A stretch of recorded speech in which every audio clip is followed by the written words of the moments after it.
महिला सशक्तिकरण का संदेश लेकर जबलपुर से काठमांडू तक की यात्रा करने जा रही सीमा अग्रवाल इस समय वो हमारे साथ मौजूद हैं। हम उनसे बात करने के लिए आए हैं कि आखिर उनकी जो यात्रा है वो किस तरह की यात्रा है और आखिर किस लिए उन्हें यात्रा का बीड़ा उठाया है।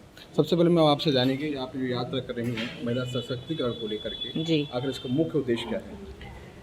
जिस तरह मैं अपने सपनों के पंख लगा के उड़ रही हूँ, उसी तरह और महिलाएं भी उड़े। उन तक पहुँचने के लिए मैंने साइकिल का सहारा लिया। मकसद कुछ और है, साइकिल सिर्फ उसका एक ज़रिया है, माध्यम है। मकसद है लोगों से मिलना।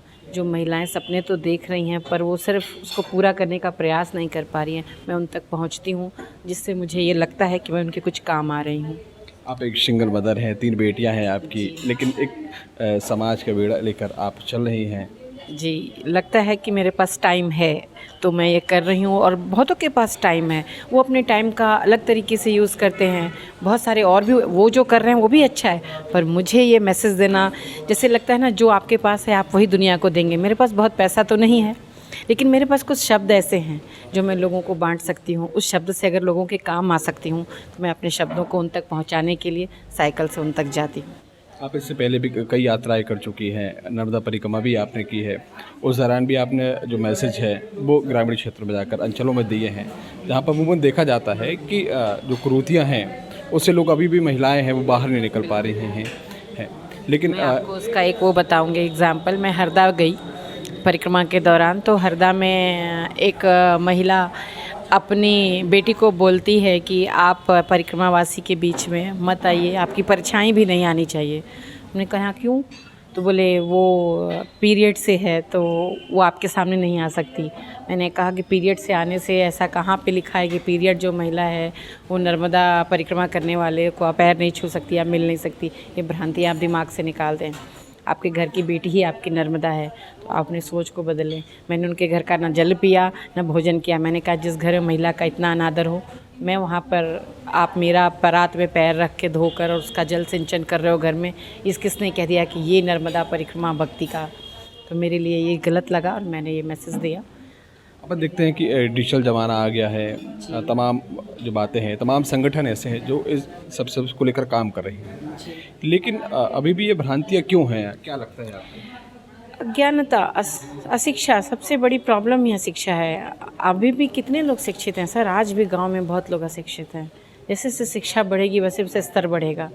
तो बस लोगों तक पहुंचना है। सपने सब देख रहा है आजकल, लेकिन कई बार सपनों का हम सही तरीके से इस्तेमाल नहीं कर रहे हैं, उस सपनों को सही तरीके से गति नहीं दे रहे हैं। तो क्या पता मेरा शब्द, मेरा ये साइकिल चलाने का नज़रिया लोगों को कुछ गति दे जाता है। तो बस सर ये काम पूरी ज़िंदगी चलता रहेगा। आप एक महिला सशक्तिकरण को लेकर के जा रही हैं, तो किस तरह का संदेश देंगी आप? तो कितने किलोमीटर की यात्रा है आपकी ये पूरी, किस तरह से पड़ाव? ये लगभग 2500 किलोमीटर की जर्नी है, जो जबलपुर से काठमांडू वाली। तो इसमें यही है, मैं बहुत एंजॉय करती हुई साइकिल चलाती हूँ। ऐसा कुछ नहीं है, रात में मेरे को कहीं भी कोई गांव मिल जाए, कोई ढाबा है, कोई पेट्रोल पंप है, जहाँ भी रुकने की सुरक्षित जगह समझ में आई वहाँ पे रुके और दूसरे दिन फिर निकल गए। मैं नहीं डरती कि मेरे चरित्र को या मुझे कोई हार्म करके चला जाएगा, बिल्कुल नहीं जा सकता सर। अगर हम सुरक्षित हैं, हम अपनी सोच हमारी ऊंची है, सही है, तो हम घर में भी सुरक्षित हैं और बाहर भी सुरक्षित हैं। और सारा डर अपने अंदर है सर, बाहर डर नहीं है। इससे पहले भी आप कई यात्राएं कर चुकी हैं, कौन कौन सी आपने यात्रा की है और कितने किलोमीटर की यात्राएं थी? जी, किस तरह का पड़ाव था? पहली जर्नी मेरी नर्मदा माँ की परिक्रमा थी, जो लॉकडाउन के समय 2021 में की थी मैंने, जिसको मैंने 26 दिन में पूरा किया था। और दूसरी जर्नी मेरी कश्मीर से कन्याकुमारी रही। तीसरी जर्नी फिर से नर्मदा माँ की परिक्रमा रही, और एक बार मैंने साइकिल से जबलपुर से बनारस चली गई 4 दिनों में, और अब फिर मैं ये जर्नी कर रही हूँ काठमांडू की। क्योंकि यात्रा के दौरान ट्रेन है, बसें हैं, फ्लाइटें हैं, लेकिन आपने साइकिल ही क्यों चुना आपने? हमें कहते हैं ना, जितनी चद्दर हो उतना ही पैर पसारना चाहिए। तो मेरे पास इतना पैसा नहीं है, दुनिया देखने का शौक़ है, तो फ़्लाइट या ट्रेन कब तक, ट्रेन कहाँ कहाँ ट्रेन बदलेंगे और कहाँ कहाँ फ़्लाइट में उड़ेंगे। तो साइकिल बेस्ट है, पैरों में जान है, तो साइकिल आसान है। आपसे एक अंतिम सवाल और है कि जब आप यात्रा ये करेंगी तो उस यात्रा के दौरान आप किस तरह का मैसेज देंगी, कहाँ कहाँ रुकेंगी, क्या? मैसेज यही दूंगी कि लड़का हो या लड़की, बिल्कुल इक्वालिटी रखना चाहिए। जो सपने लड़के देख रहे हैं वो महिलाएं भी देखें। किसने बोला कि उनके लिए बाहर डर है? बिल्कुल डर नहीं है। अगर शेर आएगा तो महिला को छोड़ देकर पुरुष को खा जाएगा, ये कहाँ लिखा है? वो खाएगा तो दोनों को खाएगा ना। तो अपने आप को जिंदा दिली के साथ आगे बढ़ें, कहीं कोई दिक्कत नहीं। आप एक सिंगल मदर हैं, 3 बेटियां हैं आपकी, उसमें आपके साथ किस तरह का साथ देती हैं आपकी? बहुत अच्छा साथ देती है हमारी बच्ची। हमें मतलब मोबाइल की बहुत ज़्यादा नॉलेज नहीं है। वो सब समय समय पे कैसे हमको गूगल का सहारा लेना है, क्या उसमें परेशानियाँ आती हैं, सब मेरे बच्चे ही वो करते हैं। मेरे जाने के बाद घर का ख्याल रखना, पढ़ाई करना, मेरा क्लिनिक तक संभालना, स्टाफ के साथ पूरी दवा बनवाना, और कोई भी काम मेरा जाने के बाद अभी तक नहीं रुका। पूरा महीना मेरा क्लिनिक खुला रहेगा, पेशेंट आएंगे, उनको दवा भी बटेगी, क्योंकि बेटियां और स्टाफ मिलकर वो काम संभाल लेते हैं। ये थी सीमा अग्रवाल। अब उनकी जो बेटियां हैं उनसे भी जानेंगे कि आखिर वो अपनी माँ का किस तरह से साथ देती हैं। आपकी माँ यात्रा पर निकल रही हैं, एक साइकिल से यात्रा कर रही हैं, तो आप किस तरह का साथ देंगी उनका? साथ मेरा बस इतना होता है, मेरी मम्मा को चाहिए कि मैं अपना सबसे ज़्यादा ख्याल रखूं। तो मेरा सबसे पहला ड्यूटी होता है कि मैं खुद को सही रखूं, घर को सही रखूं। बाकी क्लिनिक और वो सब एक तरह से सेकंड प्रायोरिटी में आ जाता है। मम्मी हर दिन फ़ोन करके हमेशा एक ही सवाल रहता है कि आज ढंग से पूरा खाना खाया है नहीं। तो सबसे बड़ा सहयोग उनका यही हम कर सकते हैं कि हम 3 अपना ख्याल रखें ढंग से।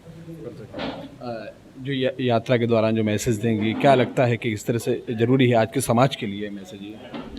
मैं मैं सिंगल मदर है मेरी माँ। मैं ऐसे रही हूँ कि मुझे औरतों के लिए ज़्यादा वो होता है। मेरे अंदर की एक फेमिनिस्ट है, लेकिन ऐसा नहीं है कि मर्द को कुछ समझने वाला नहीं है। लेकिन तब भी बस अपने सपनों को, कई बार लड़कियों की गलती भी होती है कि ये सोच के कि शायद उनको अनुमति नहीं मिलेगी, वो अपने सपने देखना ही छोड़ देती हैं।